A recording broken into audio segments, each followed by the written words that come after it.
গ্রামের বাড়িতে ঘুরতে গিয়ে হঠাৎ করে রাস্তায় বাইক অ্যাক্সিডেন্টের শিকার। ভুল কি আমাদের বাইকের ছিল নাকি সিএনজি ড্রাইভারের ছিল?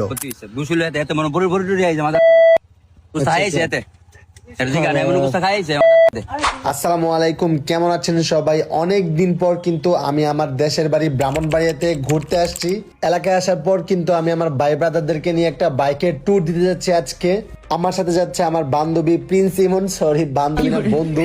আমরা সকাল সকাল রওনা দিয়ে দিয়েছি ট্যুরের উদ্দেশ্যে। আমরা দুইটা বাইক আগে চলে গেছিলাম কারণ আমাদের জন্য অনেকেই অপেক্ষা করতেছিল। পিছন দিয়ে আসতেছিল আমার বন্ধু ইমন, ওরা দুইটা বাইক দিয়ে আসতেছিল আর হঠাৎ করে একটা সিএনজির সাথে ওদের বাইকের ধাক্কা হয়, যার কারণে একটা ছোটখাটো অ্যাক্সিডেন্ট হয়ে যায়। আল্লাহর রহমতে সবাই সুস্থ আছে, তেমন বড় কোনো ক্ষতি হয়নি কারোই। এই পুরো অ্যাক্সিডেন্টটাই হয়েছে সিএনজি ড্রাইভারের ভুলের কারণে। সিএনজির নিচের এক সাইড পুরো চেপে গেছে বাইকদের সাথে বাড়ি খেয়ে। আমাদের বাইকগুলা সামনে থাকায় পিছনের অ্যাক্সিডেন্ট আমরা দেখতে পারিনি। আচ্ছা, সবথেকে বেশি ভুল হলো সিএনজি ড্রাইভার। কি মানে রানিং এর মধ্যে গাড়ি বামেটা চাপাই দিছে, পরে মোটরসাইকেল বাড়ি গেছে নাকি? তারপরে মোটরসাইকেল বড় বড় বেশি ক্ষতি হয়েছে। বুঝলে এতে মনে বড় বড় ডুরি আইছে আমাদের খাইছে এতে এর দিকে আনে মনে কুস্তা খাইছে আমাদের। যাই হোক, ভুলবশত একটা অ্যাক্সিডেন্ট হয়ে গেছে। কেউ তো আর ইচ্ছে করে অ্যাক্সিডেন্ট করতে চায় না, বাট আমরা যেহেতু এক জায়গায় ট্যুরে যাচ্ছিলাম, আমরা সবকিছু বাদ দিয়ে আবার রওনা দিয়ে দিলাম ট্যুরের উদ্দেশ্যে। দুইটা বাইকের ভালোই ক্ষতি হয়েছে, বাট এই ক্ষতিগ্রস্ত অবস্থায় কিন্তু আমরা ট্যুরে চলে যাচ্ছিলাম। আর ইমন কিন্তু পিছনের সিটে বসা ছিল, যার কারণে ওর পায়ে প্রচন্ড পরিমাণে ব্যথা পেয়েছে। তাও কিন্তু সে পায়ের জুতো গুলে হাতে নিয়ে বসে আছে, বাট ট্যুরে যেতে হবেই হবে। ছোট ভাই মানে জানা যাবে অ্যাক্সিডেন্ট করতে পারে, পরে না কোনো যাবে না, ঠিক আছে? গেলে ডেড হয়ে যাইবো।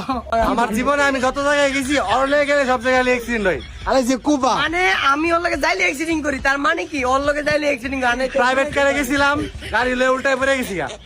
যাই হোক, একটু ফান করলাম। আমরা একটা পাম্প থেকে সবাই তেল পুড়িয়ে নিলাম, দেন আমরা এখন রওনা দিয়ে দিলাম সাতসরি শ্রীমঙ্গলের উদ্দেশ্যে। আমাদের ব্রাহ্মণবাড়িয়া থেকে প্রায় 2 ঘন্টার ভিতরেই সাতসরি শ্রীমঙ্গল যাওয়া যায়। ভাবলাম আজকে যেহেতু আমি এলাকায় আছি, সবাই একসাথে ঘুরে আসি, খুব ভাল লাগবে। তো আমরা দেখতে দেখতে কিন্তু সবাই চলে আসছি সাতসরিতে। আর এটা যারা চিনতেছেন না তাদের উদ্দেশ্যে বলি, এটা হচ্ছে সিলেট শ্রীমঙ্গলের কাছে একদম।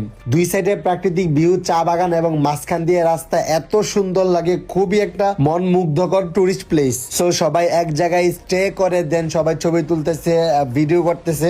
এই সুযোগে আমিও একটু চা বাগানের ভিতরে কিছু ফটোশুট করে নিলাম এন্ড কিছু ভিডিও করে নিলাম। আর একটা জিনিস আমার খুবই ভালো লাগে, আমার জেলার মানুষ আমাকে এত পছন্দ করে, এত ভালোবাসে, এত সাপোর্ট করে। আমি যেই জায়গা দিয়ে বাইক নিয়ে যাই, সবাই পারে না আমার বাইকটা থামিয়ে আমাকে জড়িয়ে ধরে আমার সাথে কথা বলে এবং বলে যে আমার ভিডিওগুলা খুবই ভালো লাগে। ভিডিওগুলা দেখে আমি আসলে এতটুকুতেই খুশি। আপনারা আমাকে এত ভালোবাসেন, আমার জেলার মানুষ আমাকে এত সাপোর্ট করেন, এটাই আমার জন্য অনেক